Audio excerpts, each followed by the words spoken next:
bahas 2 bank ya, bank induk sama anaknya. Itu bagus mana nih, induk atau anaknya? BBRI atau BRIS? Kalau BRIS itu kan berasal dari, nah ini ada nih, BRIS itu aslinya Bank Jasa Arta yang didirikan tahun 69 dan kemudian berubah nama, akhirnya berganti nama menjadi BRI Syariah.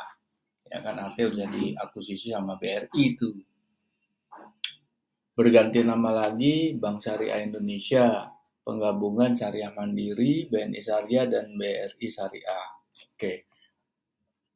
Jadi sekarang nih anaknya sudah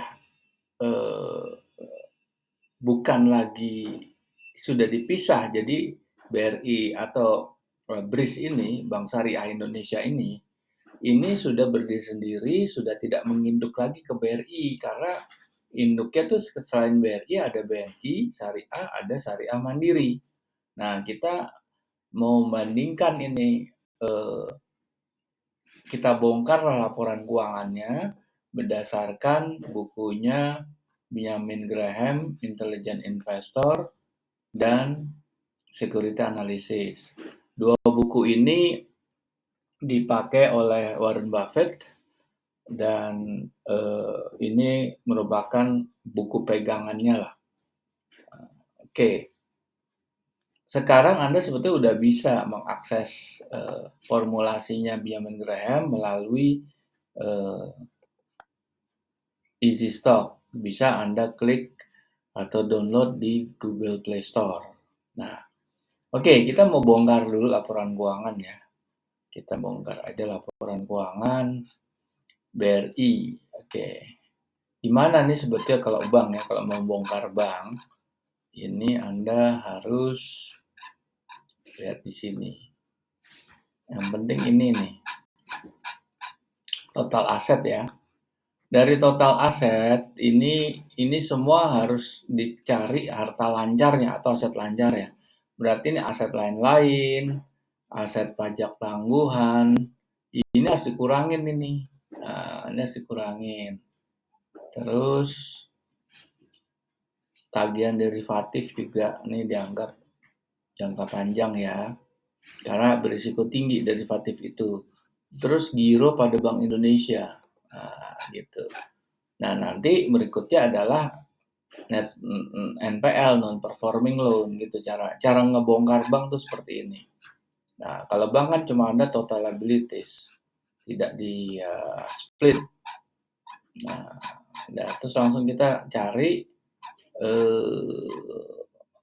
laba bersihnya setelah pajak nih, laba bersihnya.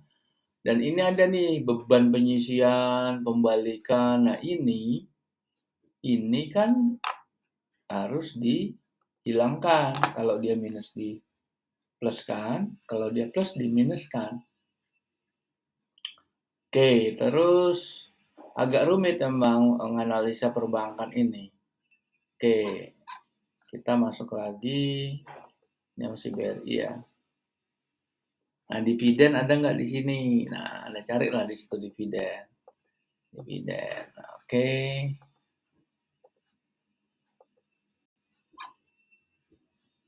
Nah, ini ada perolehan aktiva tetap. Ini adalah capital expenditure nih. Oke. Oke, kita lihat lagi apa yang perlu kita lihat kalau bongkar laporan keuangan.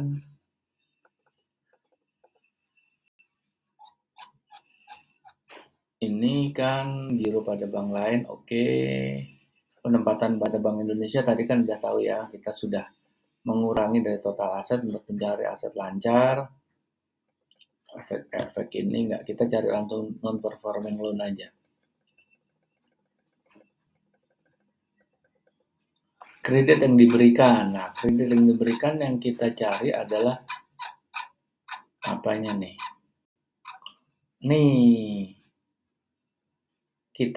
ini kita cari yang lancar aja, yang ini dikurangin nih. Oke. Yang Yang kita pakai yang ini, berarti yang ini harus dikurangin nih. Nah, individual ini kan nggak di ini ya, nggak di split ya. Kita cari individual.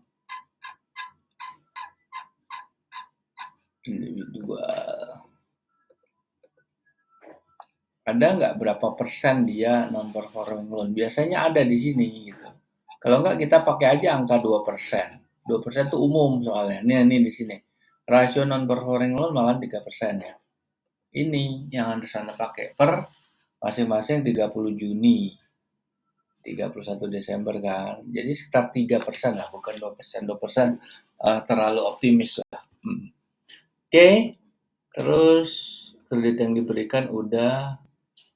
Nah, piutang ini ada nggak nih yang kurang lancar? Nah, ini nih. Kita cari yang ini. Bukan cuma yang macet, tapi yang dalam perhatian khusus pun harus kita kurangkan gitu. Oke.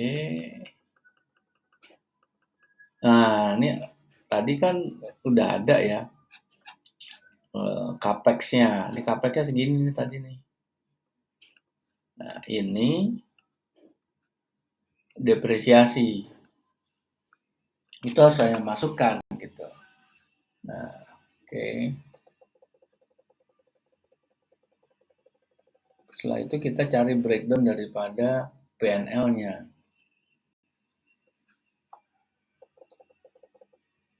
Nah,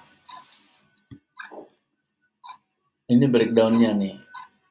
Nah, penyisian tadi kan udah dibilang nih ada nih piutang apa sorry biaya penyisian, biaya pembalikan penyisian kan udah ada tadi. Nah, ini pemutusan hubungan kerja yang tidak bersifat selalu terjadi atau non recurring itu harus dikurangin. Kayak laba penjualan aktiva tetap ini harus dihilangkan. Oke, itu dari BRI. Sekarang kita pelajari BRIS. Gimana BRIS? BRIS sama, kita cari total asetnya. Nah, ini dikurangin semua nih supaya dapat aset bersih. Kurangin nih.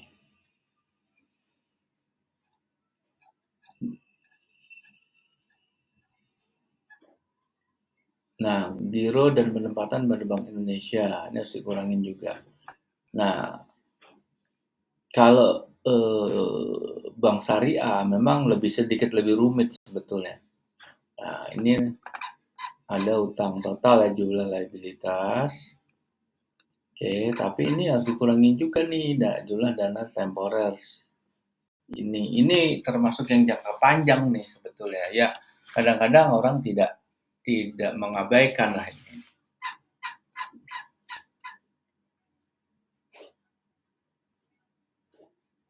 Nah, ini beban cadangan, ini juga harus dikurangin nih. Harus dihilangkan lah, harus di take out dari situ gitu.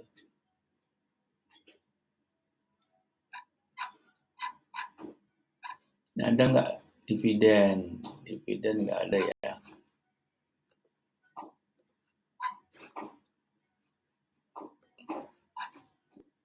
Ini ada nggak proyek aktif tetap? Nah, ini adalah capital expenditure.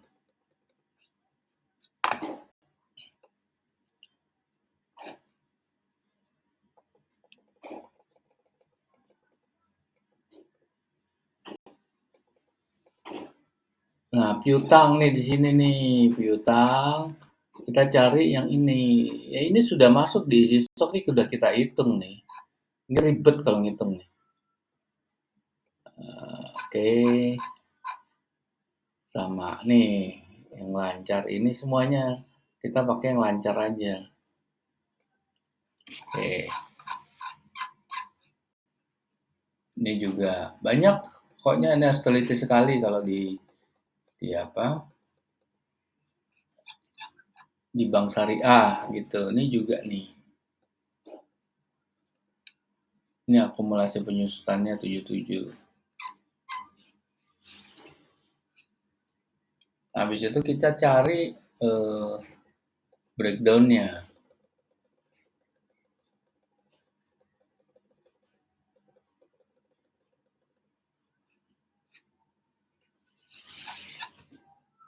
Ini breakdown-nya oke. Ini bisa juga dibilang breakdown-nya ada lagi di sini.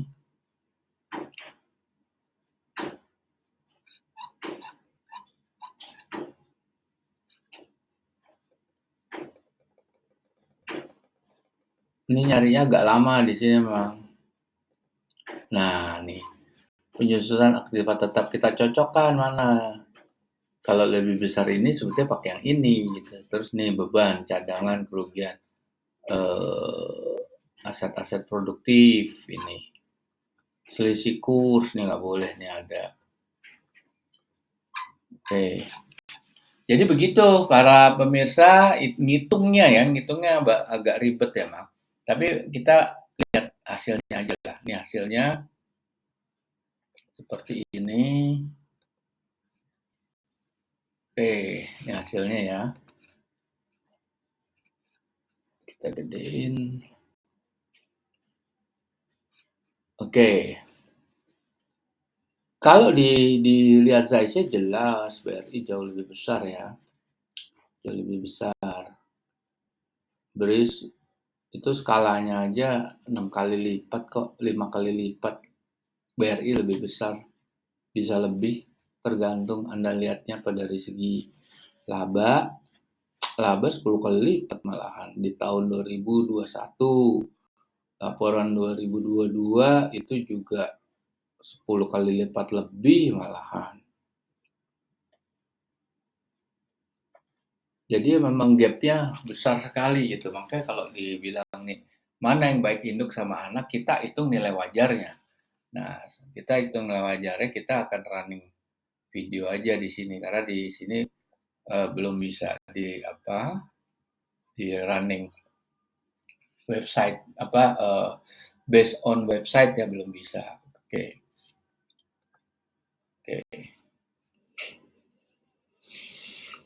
Bentar, ini cara-cara Ya, aksesnya ini nih. ketik easy stock bisa open. Oke, sorry ini Andro nih ya. BBRI, nih BBRI nih.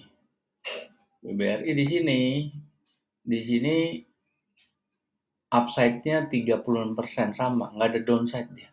Harganya masih murah di sini. Nah, kita lihat breakdown-nya. Oke, kita lihat itu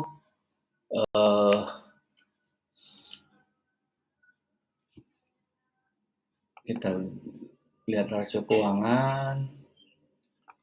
Nah, kita lihat return on equity-nya itu 29%.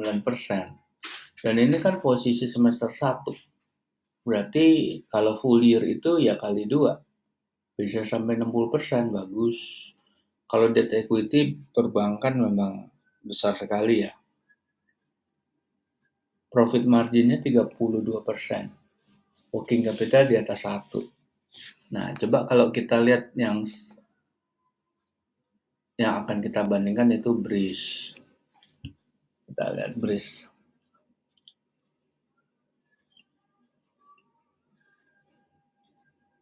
Nah, BRIS itu bisa sampai 6 kali lipat ininya, upside-nya. Tapi downside-nya tinggi banget nih, lihat nih. Di situ kan 1.800 coba nih. 1.500, 1.600 ya. Tapi dia bisa naik ke 9.000. Berarti kan tinggi sekali ya. Bisa sampai berapa tuh? 7 kali ya. Nah, kayak di sini.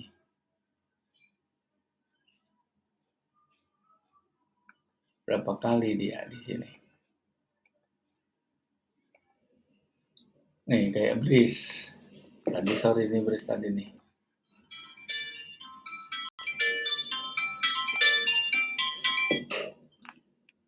Nah,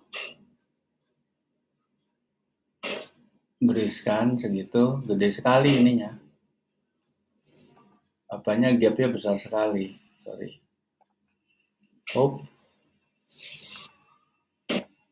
kita BRIS aja langsung. Tuh gap. Kalau dilihat dari ininya, return on equity-nya di sini kan Q1 ya. kali 4 aja cuma nggak sampai 16%. Sedangkan BRI induknya bisa sampai 30%. Jauh ininya. Profit marginnya juga kalah sama BRI, sama induknya. Jadi kalau boleh dibilang mana bagus, yang mana ya bagus induknya. Induknya jauh lebih bagus gitu.